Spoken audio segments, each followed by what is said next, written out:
Bonjour à tous, c'est Baptiste de MGK Photographie et aujourd'hui on se retrouve pour une vidéo à l'intérieur, plus de discussion, ça va peut-être durer un petit peu donc n'hésite pas à te poser bien confortablement puisque j'avais envie de faire un petit peu le point comme j'avais pu le faire l'année dernière sur l'activité, mon activité en tant que photographe professionnel et entrepreneur photo puisque en fait fin 2018 j'avais posté déjà sur cette chaîne une vidéo qui s'appelait Devenir photographe pro, bilan un an après où je faisais un petit peu un aperçu de mon activité et le bilan des difficultés que j'avais pu rencontrer dans l'année de ma première activité. Là maintenant on est début 2020, j'entame ma 3e année en tant que photographe professionnel et si être photographe ça reste une grosse partie de mon travail et de loin la partie que je préfère, aller faire des photos sur des mariages etc, c'est vraiment ce que j'ai envie de développer. Dans les faits, il y a beaucoup d'autres aspects de mon activité qui sont pas liés à la prise de photos ou au métier simplement de photographe professionnel. Et aujourd'hui, je me retrouve plus dans le terme presque d'entrepreneur photo. Parce que aujourd'hui, finalement, mon temps d'activité professionnelle, il n'est pas uniquement sur un métier de photographe pur et simple, mais il y a aussi d'autres aspects de mon activité qui se sont développés cette année et dont je voulais parler. Alors globalement, effectivement, être photographe de mariage, faire des reportages, etc., ça m'occupe un bon tiers du temps, hein, globalement, sur l'année, entre les prospects, la communication, la prestation, et ce que j'avais dit dans ma vidéo précédente reste vrai, c'est-à-dire que voilà, là-dedans, la prise de vue reste quand même assez minime, et que la première chose dont on se rend compte quand on devient photographe professionnel, c'est que on se rend compte que le temps de prise de vue, c'est peut-être 20-25% du temps, et que tout le reste, c'est du temps passé à faire des prospects, à faire son site internet, à appeler des gens, à essayer d'organiser des projets, des choses comme ça. Voilà, ça c'est tout ce que j'avais dit dans ma première vidéo l'année dernière, reste vrai, ça n'a pas tellement changé cette année. Mais il y a 2-3 petites choses qui ont changé par rapport à ça, c'est-à-dire que autant l'année dernière, j'étais encore assez incertain de ce que je proposais, notamment sur le fait de proposer quasi exclusivement de l'argentique sur les mariages et les séances portraits. J'étais pas aussi sûr de moi sur mes tarifs. Et cette année, j'ai eu la chance d'avoir des contrats qui m'ont vraiment donné confiance en moi, qui m'ont vraiment donné confiance dans ce que je proposais comme prestation et confiance dans les tarifs que je pouvais pratiquer pour mes clients. Donc ça, c'était vraiment positif pour moi cette année. C'est pas évident quand on se lance de se dire tiens, je vais faire ça, je vais proposer ça, et ça va marcher, je vais le faire à tel prix, etc. Et là, j'ai l'impression que cette année, j'arrive plus à faire ça, à être sûr que ce que je fais peut fonctionner, à le défendre auprès des clients qui seraient incertains, à convaincre des gens. J'ai vraiment progressé dans ma tchatch commerciale, si on veut. Voilà, en tout cas, dans mon rapport commercial, ça c'est quelque chose où j'ai beaucoup progressé. Autant l'année dernière, je trouve que ma progression avait été importante sur la manière dont je prenais des photos, donc la manière dont j'abordais un mariage, je trouve que la qualité de mes photos s'était vraiment améliorée. Autant sur cette 2e année d'activité, je trouve que mes photos se sont améliorées, mais un peu moins que entre ma première et entre mon début d'activité et la fin de la première année. Ce qui s'est vraiment amélioré, c'est pas forcément mes images, mais c'est vraiment mon rapport au client. Et ça, je pense que c'est parce que j'ai vraiment pris confiance dans l'offre que je proposais. Alors, on pourra peut-être en parler dans d'autres vidéos, si cette vidéo fonctionne bien et que ça intéresse certains d'entre vous, d'avoir plus de contenu sur cet aspect professionnalisant de ma pratique. Je ferai peut-être comme ça régulièrement des petits points, et aborder différentes thématiques de ce que je traverse moi, sachant que c'est toujours mon expérience à moi, et que forcément, si vous allez voir d'autres photographes, ils auront une expérience différente. Pas forcément de ça dont je voulais parler aujourd'hui, puisque, au plus de cette activité de photographe, j'ai d'autres activités. La première, c'est celle d'être formateur photo, puisque je suis toujours prestataire d'une compagnie qui fait des formations numériques pour des photographes débutants et confirmés. Mais cette année, là, au début 2020, j'ai aussi lancé mes propres ateliers. Alors pour l'instant, c'est des choses qui sont très modestes. Elles sont en lien sur Box Argentique. Il y a des ateliers tous les mois sur de la photographie argentique, et puis également des cours pour accompagner des débutants ou des gens qui veulent découvrir la photographie argentique. Donc ça, c'est ce que j'ai lancé cette année, un petit peu timidement, mais petit à petit, ça se développe, et c'est vraiment quelque chose que j'ai bien aimé faire, puisque moi, j'ai l'impression que enseigner des choses, ça m'a permis d'apprendre beaucoup aussi en photographie et de prendre aussi confiance en moi. Donc ça, c'est vraiment quelque chose que j'ai encore envie de continuer, et qui prend aussi pas mal de temps, en plus d'être un bon revenu complémentaire, parce que ça se répartit un petit peu sur l'année, contrairement au mariage et aux séances portraits, où des fois il y a des mois un petit peu plus maigres, la formation c'est à peu près équivalent sur l'année, donc ça permet de lisser un petit peu le chiffre d'affaires de l'entreprise sur l'année. Et pour terminer, ce qui me prend peut-être une grosse partie, quasiment l'autre moitié entière du temps, c'est Box Argentique, donc, qui est la plateforme que j'entretiens maintenant depuis 1 an, qui a pris beaucoup d'ampleur cette année, puisque au début, quand j'ai lancé ça l'année dernière, donc en décembre 2018, il y avait une 35 abonnés, me semble-t-il, à la box, et là, en février, on a envoyé à peu près 70 box, donc ça fait beaucoup en termes de temps. La progression paraît pas énorme, mais je rappelle que je suis tout seul avec ma femme sur ce projet-là, et pour 2 personnes à gérer, tous les 2 mois une box à 70 personnes, ça fait un peu beaucoup. Après, je suis vraiment hyper content que ça plaise. En plus, j'ai beaucoup de retours positifs des personnes qui sont abonnées. Des gens qui sont abonnés depuis le début, qui restent abonnés et qui postent régulièrement leurs photos sur le site, et c'est vraiment très encourageant de voir ça. Mais c'est vrai que ça prend énormément de temps, et c'est un projet qui m'a demandé d'apprendre énormément de compétences que je n'avais pas. Puisque quand j'ai lancé ça, alors moi j'avais déjà un peu d'expérience de création de sites internet, mais voilà, moi je suis pas développeur, je suis pas web designer, etc. C'est vraiment pas du bricolage, mais disons que jusqu'alors c'était vraiment des solutions un petit peu clé en main que j'utilisais, sauf que là, quand j'ai voulu créer Box Argentique, la solution clé en main, elle n'existait pas. Parce que j'avais en tête quelque chose qui vendrait un abonnement, donc une boutique en ligne qui vendrait un abonnement, qui à la fois permettait d'avoir une communauté, un rapport communautaire avec des posts générés par les utilisateurs, et en même temps qui me permettent de poster des cours en ligne ou du contenu de formation. Et ça, c'était compliqué à faire en termes de solutions clé en main. Donc j'ai dû un petit peu me former là-dessus, apprendre des choses, et j'apprends encore des choses tous les jours sur la gestion de sites internet, sur la gestion d'une boutique de e-commerce, même d'un point de vue simplement être en règle avec les aspects légaux du e-commerce. C'est des fois assez compliqué, il y a encore des choses que je découvre et que je mets en place au fur et à mesure. Les aspects techniques aussi, c'est un peu toujours complexe, parce que déjà on utilise un plugin pendant 4, 5, 6, 7, 8 mois, et puis à un moment ça cesse de fonctionner parce qu'il y a une incompatibilité, et bon, c'est un plugin vital pour le site, donc il faut le remplacer immédiatement. Voilà, moi c'est pas mon métier d'être développeur ou d'être web designer. Et le truc, c'est que j'avais pas non plus 10 000 € à mettre sur la table pour créer un site internet, et que si je fais créer ça par quelqu'un, j'ai envie de pouvoir rémunérer cette personne à la juste charge de son travail. Donc moi, ma philosophie, c'est quand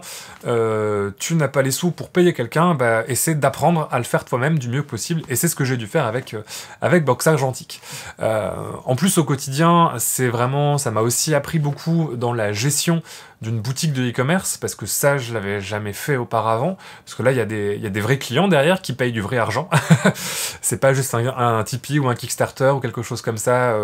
sur lequel on a un peu plus de marge de manœuvre. Là, c'est vraiment une boutique où je vends un vrai produit. Donc, j'essaie toujours d'être au top du top de ce que je propose, même s'il y a forcément des ratés, il y a des fois des courriers qui se perdent, des choses comme ça. C'est aussi gérer le service client, et je pense que ça a joué beaucoup aussi dans ma prise de confiance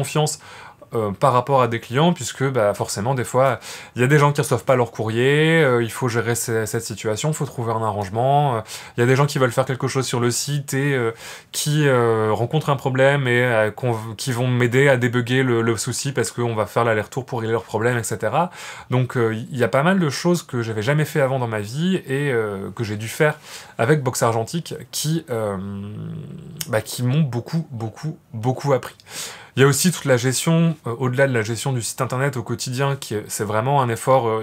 j'y passe facilement 2 à 3 heures par semaine, rien que sur le site, c'est sur la gestion du site, sur le fait de publier les articles des gens, de voir si tout va bien, de vérifier, d'essayer d'améliorer les différentes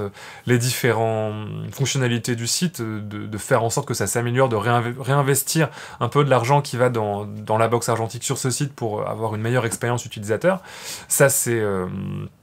C'est la première chose aussi, ça me demande beaucoup de temps. Mais il y a aussi toute la gestion de la box en elle-même, la création du contenu graphique que mon épouse fait, mais qu'on encadre tous les deux, réfléchir à l'ensemble des cours. Là, depuis début 2020, je fais des cours vidéo sur Boxe Argentique aussi, que j'essaie de publier une fois tous les 2 mois.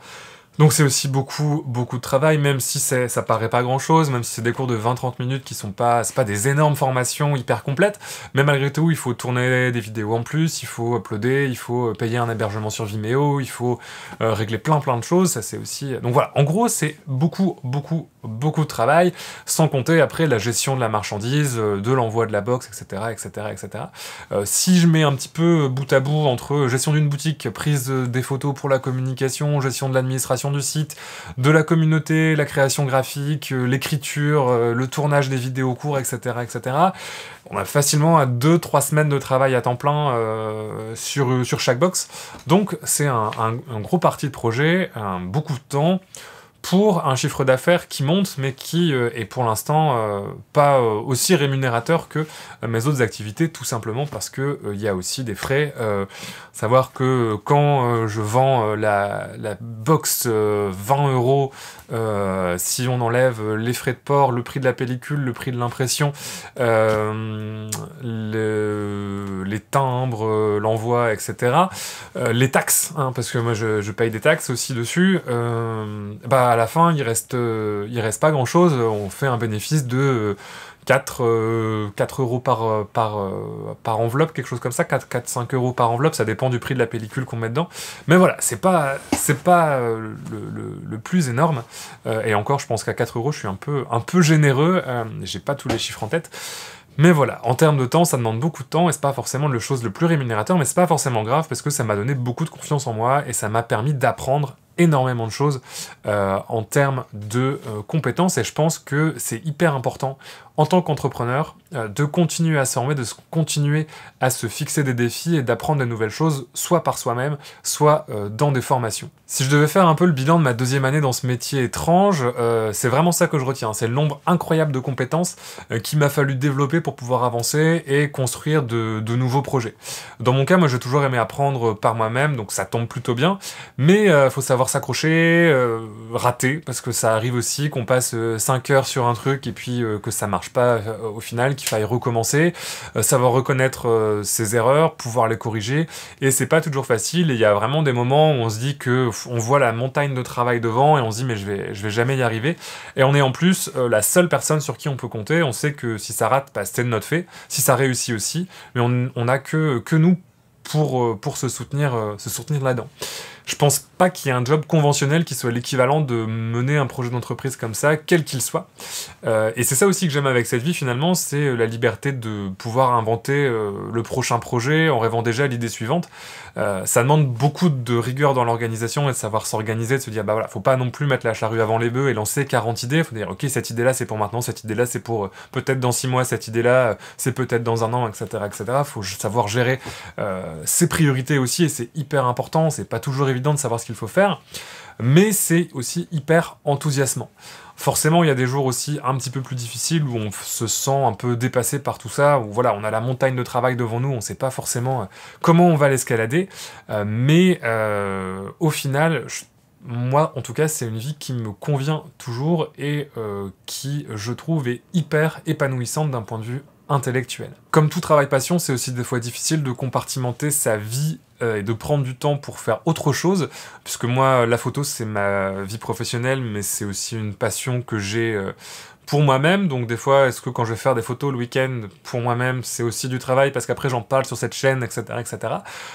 C'est toujours un petit peu compliqué, il faut savoir prendre du recul, savoir aussi se ménager du temps pour d'autres activités, parce que ça m'arrive assez souvent de vouloir répondre à 2-3 mails comme ça le week-end, parce qu'on se dit ah bah voilà c'est bon, ça va me prendre 2 minutes, et puis en fait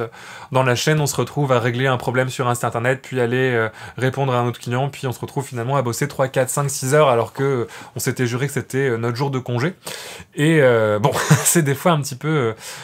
difficile. Moi je me suis retrouvé plusieurs fois cette année, notamment cet hiver, à vraiment m'épuiser moi-même, et au final, c'est même nous on en pâtit, enfin tant qu'entrepreneur, en tant que personne tout simplement, mais aussi l'activité, parce que comme on est la seule personne, si jamais on est 2 semaines malade parce qu'on n'a pas su se reposer,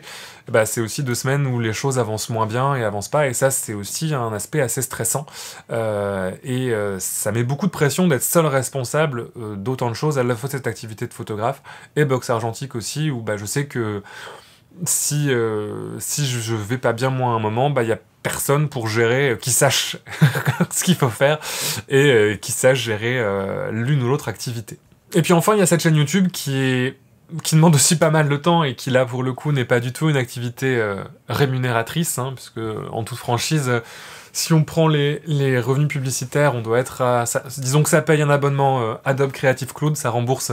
l'abonnement Creative Cloud, les revenus YouTube, donc c'est pas énorme, mais c'est un peu le point de rencontre de tout ce que je fais. J'ai l'impression qu'aussi ça m'a amené beaucoup de choses, beaucoup de rencontres, beaucoup beaucoup d'opportunités aussi, et je prends toujours autant de plaisir à faire ces vidéos, surtout qu'on est de plus en plus nombreux. Là, au jour où je tourne cette vidéo, vous êtes presque 7500 à suivre cette chaîne, ce qui est assez énorme. Je m'attendais pas à ça. Quand j'ai commencé à tourner ces vidéos il y a 4-5 ans maintenant, voilà, et au final, bon, tout ça, ça se mélange un petit peu, ça fait partie de cette même activité, et en même temps, c'est plein de choses différentes que je fais, et que je sais pas s'il y a un métier qui correspond à ce que je fais exactement.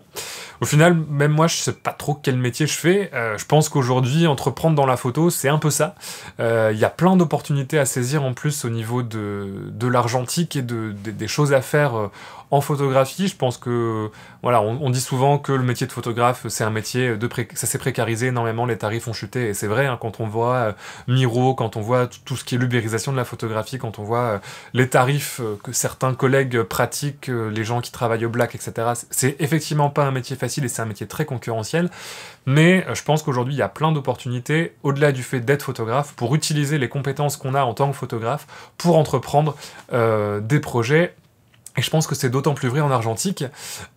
puisque si on fait un peu la liste, la formation par exemple, c'est ce qui semble marcher le plus aujourd'hui en photo. Quand on voit des gens qui ont des compétences en photo et qui sont photographes, la première chose qu'ils font, c'est qu'ils font des formations, que ce soit des cours en ligne, que ce soit des ateliers, des workshops, etc. Et ça marche, et c'est intéressant aussi d'avoir ce côté-là, où c'est une autre manière de parler, puisque certes, on a moins de personnes qui vont embaucher des photographes, mais on a de plus en plus de personnes qui vont apprendre la photo avec un appareil photo numérique, avec un appareil photo argentique. Donc nous qui avons cette compétence, qui nous sommes formés auparavant, on peut financer aussi une partie de notre chiffre d'affaires en transmettant ces connaissances, en vendant des formations. Mais il y a plein d'autres choses. Sur l'argentique, on peut passer tous les gens qui font de la pellicule. Je pense en France à Lomique Perrotin, qui est le chef de Filmwashi, qui a son entreprise qui fonctionne depuis hyper longtemps. Il y a aussi tout ce qui est la communauté maker, avec les gens qui fabriquent les appareils photo. Moi, par exemple, je pense à la boutique Caméra Dactyle en Angleterre, qui vend des appareils photo en 3D, mais il y a aussi Mia de la chaîne Click Argentique, qui propose des chambres 4x5 fabriquées en Lego. Enfin, il y a plein d'idées comme ça qui se développent, et c'est hyper intéressant de voir les projets de tous ces entrepreneurs en photo, et il y a plein d'opportunités à prendre avec le renouveau de l'argentique, que ce soit dans la fabrication d'appareils, dans les films, même dans l'ouverture de nouveaux labos à des échelles peut-être différentes des gros labos qu'on peut avoir Enfin, en tout cas, il y a plein de choses à faire, et moi je suis assez content aujourd'hui de faire partie de cette génération de jeunes photographes, entrepreneurs photographes dans l'argentique. C'est vraiment une vie qui me correspond, et je pense que vous pouvez vous attendre à la vidéo photographe entrepreneur bilan 3 ans après, l'année prochaine. Voilà, j'espère que cette petite vidéo t'aura plu. Je sais pas trop quel format c'est, mais c'est vraiment un format un petit peu de discussion, de bilan sur tout ce que je fais. J'aime bien aussi pouvoir échanger avec la communauté ici sur YouTube sur ces choses-là. J'ai plein de choses qui arrivent, j'ai plein d'idées